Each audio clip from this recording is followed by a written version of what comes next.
What's up mga agaw? This is your chef Wap Wap. Kakauwi lang natin galing trabaho. Bukas ay ating off.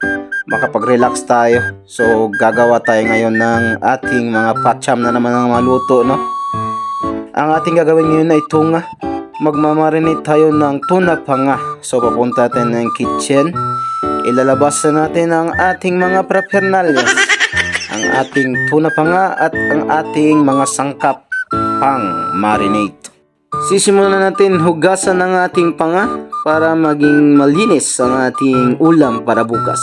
Kukunin natin yung mga dugo-dugo ng ating panga at ating hugasan ulit at isasantabi para tutuloy yung tubig. So malinis na.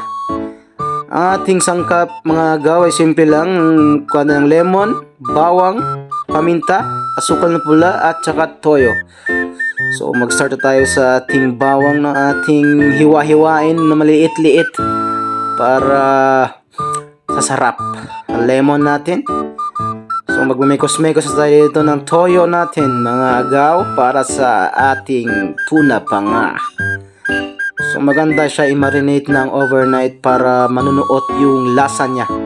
Patcham naman din itong ginagawa natin ngayon, no? Kasi wala tayong sukat-sukat sa ating mga sangkap pang marinate sa ating tuna. Pero mas maganda na may sukat ka talaga para andun yung tinatawag natin na consistency. O, diba? English yung mga agaw.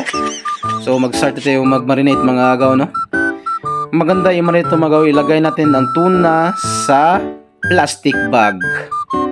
Kung gusto mo talaga na manunuot yung lasa niya. Bukas na natin malalaman kung masarap ba itong pag-marinate ko sa tuna panga. Medyo inaantok na ako dyan mga agaw. Kasi madaling araw na rin dito sa amin. Mga 2 AM na ata yan. So mag-good night muna ako sa inyo. Bukas na natin ihawin natin tuna panga. So good night mga agaw. Uy, good morning mga agaw. Murag stretching sa mga agaw, no? Napalami ato ang tulog mga agaw. Medyo dugay ta kamata. Mga alas 2 na sa hapon. So mag-prepare na ta. Una itong buhaton sa buntag agaw. Murag mag-toothbrush ta. Kaya pa lang nila di ta kabalo mag-toothbrush, no? So ilang mislambos ta diya mga agaw. Padunga ta sa tong kitchen mga agaw, no? Pormahe sa diya be. Pagitay tira tres rin. Aw, tuara. Wala tayong ihuan dito sa ating lugar mga agaw. So ilalagay lang natin ito siya sa ating oven. Maluluto din to siya na parang inihaw mo na din. Hihintay na natin to ng 15 to 20 minutes para lutong-luto siya. Siguradong luto at masarap. So habang gahintay tayo na maluto ang ating tuna panga, maglilinis muna tayo sa ating munting paraiso. Para makita din nila tayo na marunong tayo maglinis. Ika nga nila mga agaw, pag ikaw ay nag-abroad, dito mo mararanasan lahat nung hindi mo pa naranasan nung ikay nasa Pilipinas. Example nito agaw, maglinis ka ng iyong bahay. Nung ako'y nasa Pilipinas pa, sos maugtas na lang ginakuha ang mga magpapa, magsipanawag sa kuwang, manglimpyo sa kwarto o sa balay. Mangugat na lang ginilahang kaugatan, manggawas na lang yun. Di gyapon manglimpyo. Pero karon kabalo na. Makauli pohon, aw. Di na kailangan suguon na. Limpyo diretso. Wa pa kay storyng mama, o silhig na dito sa gawas oy. Unsa pa?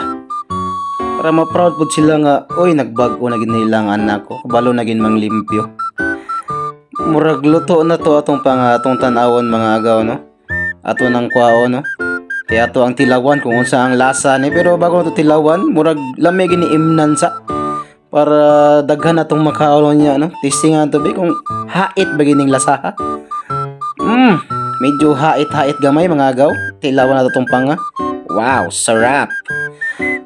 Unya mga agaw, kuha lang ato na sasaw suka toyo, aw birada na.